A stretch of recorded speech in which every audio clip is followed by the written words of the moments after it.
नमस्कार दोस्तों, मैं हूं दीप्ति शर्मा और आप सभी का स्वागत है लक्ष्य में।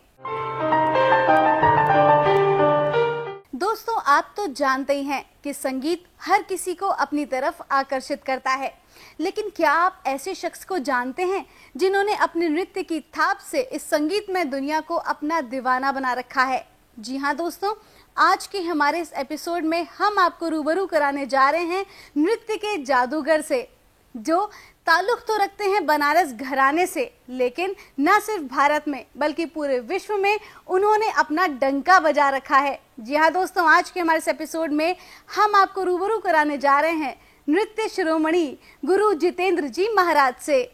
गुरु जी, आपका स्वागत है आपके हमारे हम सभी के चहेते कार्यक्रम लक्ष्य में। गुरु जी, सबसे पहले हम आपसे आपके परिवार के बारे में जानना चाहेंगे।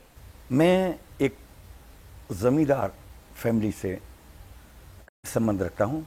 मेरा जन्म उत्तर प्रदेश की बरेली में हुआ था। जब मैं होश में आया, किसी महफिल में मैं अपने जो मेरे गुरु हैं स्वर्गीय गुरुकृष्ण जी कुमार जी महाराज पद्मश्री, उनसे मेरी मुलाकात हुई और मैंने उनको देखा और एक बार देखा तो देखता ही रह गया।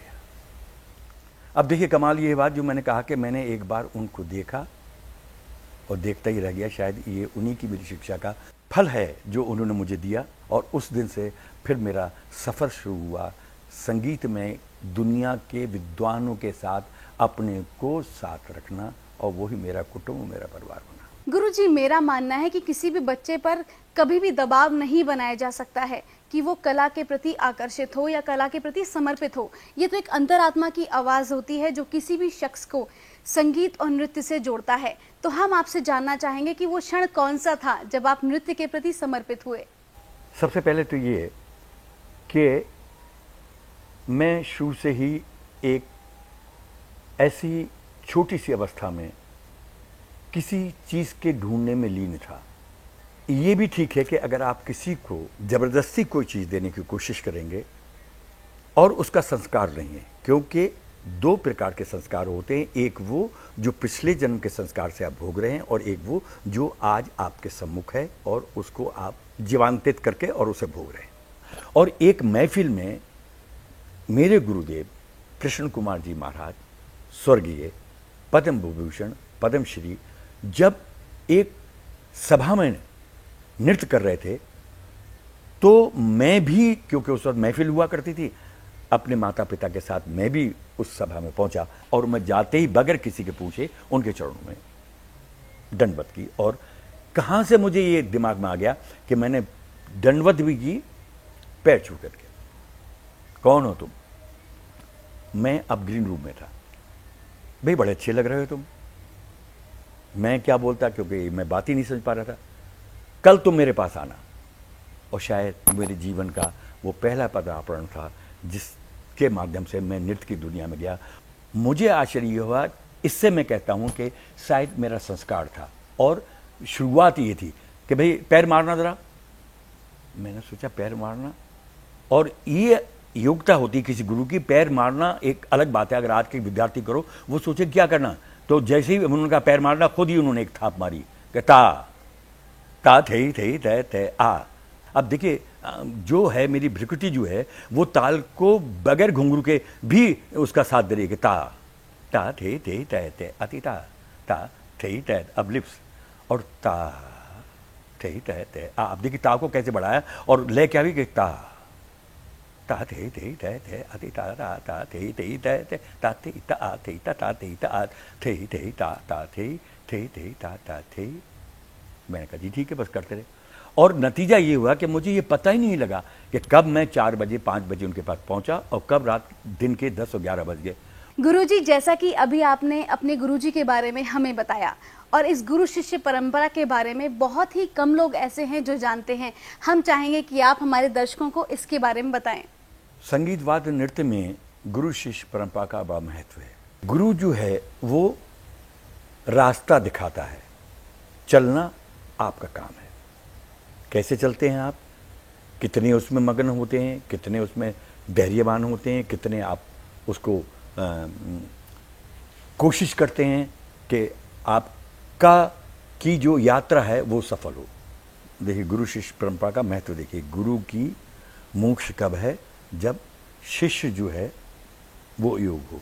सब शिष्यों में सब खूबियां होती हैं, लेकिन एक खूबी को गुरु अच्छी तरीके से पहचानता है। गुरु भी सोचता है कि मेरा धन क्या है? विद्या मेरी। ये इस विद्या को फलीभूत करके आगे बढ़ाएगा अथवा नहीं बढ़ाएगा। अब देखिए, एक और सोचने वाली बात है कि गुरु ने मुझे कैसी शिक्षा दी। गुरु के पास उनकी शिक्षा में उनके पिताजी का नृत्य, फिर उनका नृत्य, तो 200 वर्ष का नृत्य हमारे महाराज जी के पास था, 100 वर्ष का। अब मेरे पास आया तो 150 वर्ष या 200 वर्ष का नृत्य मेरे पास आया। मूवमेंट के लिए कहा कि यदि तुम चाहते हो कि अगर तुम्हारी नेत्र में इतनी दम है, देखिए एक सोचने वाली बात है कि त्राटक सिद्धि किसे कहते हैं? ये मेरे नेत्र हैं। कितनी देर तक रोक सकता हूं? और दूसरी बात, रंगबाजी देखिए कि ये नेत्र है मेरे। अब देखिए पहला रंग क्या है?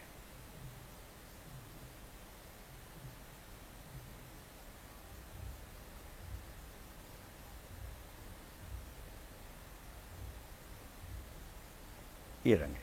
समय के अनुसार एक और बात है कि गुरु भी बदले, उनकी विद्याएं भी बदली और शिष्य भी बदले।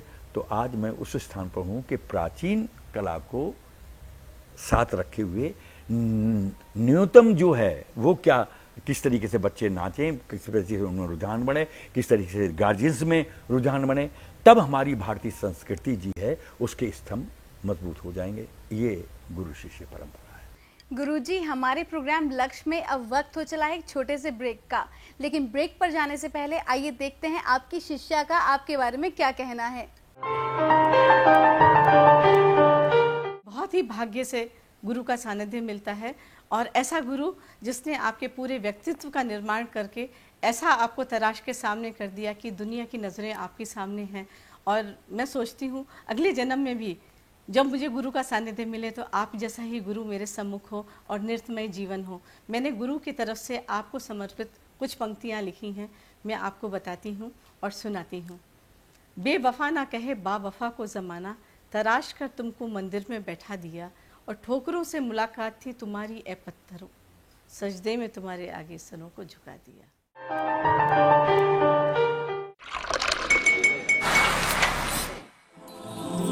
उर्मिला हो जाए। Thank you.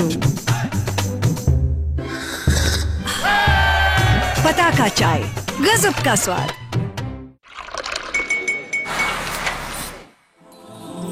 उर्मिला हो जाए। Thank you. पताका चाय, गजब का स्वाद। ब्रेक के बाद आप सभी का फिर से स्वागत है और आप देख रहे हैं लक्ष्य। दोस्तों, ब्रेक पर जाने से पहले हम बात कर रहे थे गुरुजी से। गुरुजी, जैसा कि आपने बताया कि आप अपने भावों को नृत्य के माध्यम से अभिव्यक्त करते हैं, तो हम चाहेंगे कि आप ऐसी एक प्रस्तुति हमारे दर्शकों के सम्मुख रखें। बहुत अच्छे दीप्ति जी, ये सबसे अच्छा प्रश्न मुझे इसलिए लग रहा है, आप कुछ भी कर रहे हैं उससे कोई फर्क नहीं पड़ता है, लेकिन आप क्या कर रहे हैं और लोगों का रिएक्शन क्या है उससे फर्क पड़ता है। जादूगर तो नहीं, लेकिन हाँ, मैं घुंघरू के ध्वनि को मैंने बहुत स्टडी किया है और उसकी विभिन्न विभिन्न प्रकार की जो जैसे संगीत में श्रुतियाँ हैं, उन श्रुतियों को मैंने, हालांकि जो संगीतकार हैं वो जो ज़्यादा अच्छे हैं वो इस बात को समझ रहे होंगे, उन श्रुतियों को भी मैंने नाप किया है। जैसे आप कह रहे हैं ता दिग दिग दिग थो दिग दिग दिग ता दिग दिग दिग थो दिग दिग दिग ता दिग ता दिग दिग थो दिग थो दिग दिग दिग ता दिग दिग ता दिग दिग। अब देखिए ता दिग ता दिग दिग थो थो थो दिग ता दिग दिग थो थो दिग ता दिग दिग ता। और हमने पहले कहा कि ना दिग ना दिग ना दिग थे दिग थे दिग ताते तय तय थे दिग थे दिग ताते तय तय थे दिग थे दिग ताते तय तय थे दिग थे।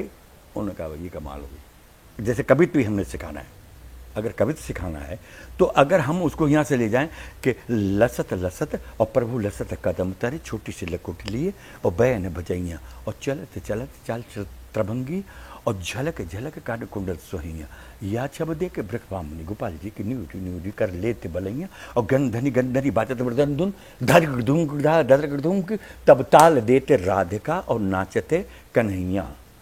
गुरुजी, आप तो जानते हैं आज के समाज में जिस तरह से युवा वर्ग पाश्चात्य संस्कृति की तरफ इतना ज़्यादा आकर्षित हो रहा है, ऐसे में हमारे सामाजिक जो हमारे नृत्य है, संगीत है, ये जो परंपराएं हैं, ये एक तरह से लुप्त होती जा रही हैं और लोग आपको कथक नृत्य का जादूगर भी कहते हैं। ऐसे में हम आपसे जानना चाहेंगे कि आप इस धरोहर को बचाने के लिए क्या प्रयास कर रहे हैं। बहुत अच्छी बात है, क्योंकि ये तो मैं कहना चाहूँगा कि आप अपने लिए क्या कर रहे हैं या आप क्या करते हैं। मैंने इस बात को महसूस किया है कि किस तरीके से आज की जो हमारे प्राचीन धरोहर है और इतनी उसके अंदर अंतर्मुखी ज्ञान है हर प्रकार का, उसको हम अपनी संस्कृति की जड़ें मानते हैं, वो किसी हाल से लुप्त ना हो। और उसमें हमने इस बात का प्रयत्न किया है कि जो बच्चा यहाँ आए वो इन सारी बातों को जो मैं पिछले कह चुका हूँ उसका ज्ञान प्राप्त करे और अपनी संस्कृति से प्यार करे और अपनी संस्कृति से प्यार करके उसका रुझान जो है वो दूसरी तरफ न जाकर सिर्फ इसी ओर रहे और उसमें जब ये विधा आ जाए सीखने की तो वो प्रयत्न करे कि हम अपनी संस्कृति के उत्थान के लिए अपना जीवन इसमें लगाएं। गुरुजी, अब आप हमारे लक्ष्य के दर्शकों को क्या संदेश देना चाहेंगे? दीप्ति जी, मैं आपके श्रोताओं को पहले तो इसलिए धन्यवाद देता हूं कि आप लोग आए और श्रोताओं से कहूँगा कि अपने बच्चों को वो नृत्यवाद संगीत, जिसमें मैं नृत्यकार हूँ तो नृत्य के प्रति कहूँगा कि अवश्य सिखाएं। बच्चों में एक डिप्रेशन है कि मैं कुछ नहीं कर सकता, शायद अगर वो नृत्य करेंगे तो उनकी ये भावना बिल्कुल समाप्त हो जाएगी और कहेंगे मैं सब कुछ कर सकता हूँ, क्योंकि इसमें दौड़ है, उसमें छलांग है, इसमें ऊर्जा है, इसमें वो भाव हैं जो दूसरों को आप करते हैं तो वो आकर्षित होकर आपकी तरफ देखने लगते हैं। इसलिए नृत्य को अवश्य अपने बच्चों को सिखाइए। दोस्तों, आपको हमारा प्रोग्राम कैसा लगा हमें लिखना ना भूलिएगा इस पते पर। हमारा पता है Sarvani international the world of media, 62E के पॉकेट, शेख सराय फेज 2, न्यू दिल्ली। हमारे कॉन्टैक्ट नंबर्स हैं 01164625566। हमारे मोबाइल नंबर हैं 9810542961। गुरुजी, आप हमारे कार्यक्रम में आए, आपका बहुत बहुत शुक्रिया। दोस्तों, आज के लिए बस इतना ही। मिलेंगे आपसे हमारे नेक्स्ट एपिसोड में एक नई शख्सियत के साथ। Till then, good bye and take care.